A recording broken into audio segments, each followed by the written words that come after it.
الفيديو ده رسالة إلى زوجتي المستقبلية. بص يا حبيبة قلبي، أنا مش هعمل فرح. طب ليه واشمعنى أنا وزي صحابي وهي ليلة واحدة في العمر وبلا بلا بلا؟ طيب خلصتي؟ أنا مش هعمل فرح، مش لأني معيش إن أنا أعمل لك فرح، لأ، أنا الحمد لله أقدر أعمل لك أحلى فرح، بس مش هعمل كده. ليه؟ لأن ده بين قوسين كده حرام، ومش بس حرام، لأ، ده كمية الذنوب اللي الواحد ممكن يشيلها بسبب الموضوع ده بس مش طبيعية. احنا لو قعدنا نحسبوها عن كمية الحاجات الحرام اللي بتحصل في الأفراح بجد الموضوع مرعب، وانا بصراحة مش حمل الكلام ده خالص يعني. بس كل ما في الامر ان انا مش هفضل قاعد الرجاله مع الستات ونعصي ربنا اللي جوز لنا بنتنا وجوز لنا ابننا، مش كده ولا لا؟ بس هو ده المطلوب بس.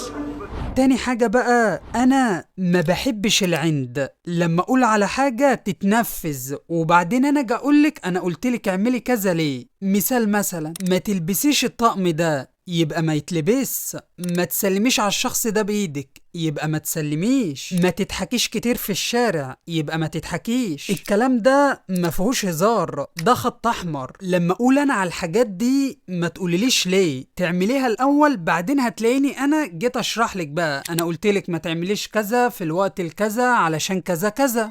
أنا حرة. ده عند الست الوالده الكلام ده، انا ما بحبش العند.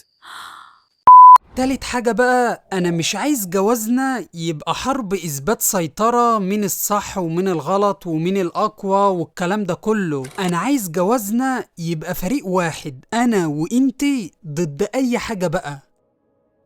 بص يا بنت الناس، لو زعلانة مني في حاجة معينة تعالي قوليلي ونشوفوا حل، وانا لو متضايق منك في حاجة معينة اكيد هاجي اقولك ونتقبل الفكرة. انما جو بقى لو مهتم كنت عرفت لوحدك وفي حاجات تتحس وما تتقالش والكلام ده، مش انا الشخص ده خالص.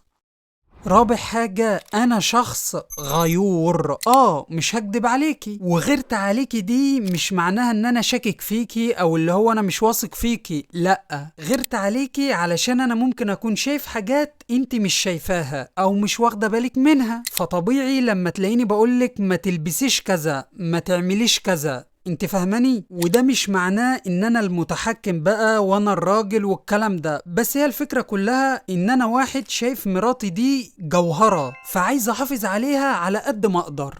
مش عايز جوازنا يبقى صورة شكلها حلو على السوشيال ميديا وفي الحقيقة زفت، لا، انا مش عايز كده. انا عايز جوازنا يبقى صورة شكلها حلو ما بيننا، سيبك بقى من الناس ولا هيقولوا علينا ايه ولا الكلام ده كله، لا لا لا، مش مهتمين اصلا بالناس، فاهم قصدي؟ طز.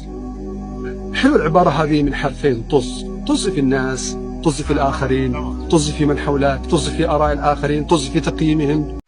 طب الناس هتقول علينا إيه؟ طز في اي حد مهما كان، اهم حاجه انا وانتي.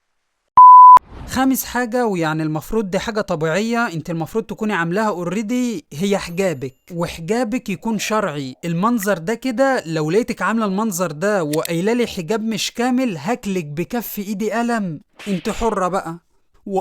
قبل ما انسى، مهمة قوي دي، مهما حصل ما بينا اهلي واهلك برا الليلة، بكررها تاني، مهما حصل ما بينا فهو ما بينا، زعلنا نحله سوا، اتخانقنا نقف قدام بعض، اختلفنا على حاجة نواجه بعض، لكن ما يطلعش برا بيتنا، لا يطلع لا الاهل ولا اصحاب ولا حتى اخوات. طب انا ليه بقولك الكلام ده؟ لاني صدقيني اول ما طرف تالت بيدخل في المشكلة العلاقة ما بيننا انا وانت بتبوظ حتى لو رجعت.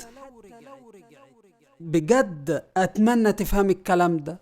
اخر حاجة، انا مش جاية اتجوز واحدة كاملة، انا فاهم ده لان انا مش كامل، انا جاية اتجوز واحدة احنا الاتنين نكملوا بعض. فلو انت فاهمة ده انا مستعد ابني معاكي دنيا مش بس بيت.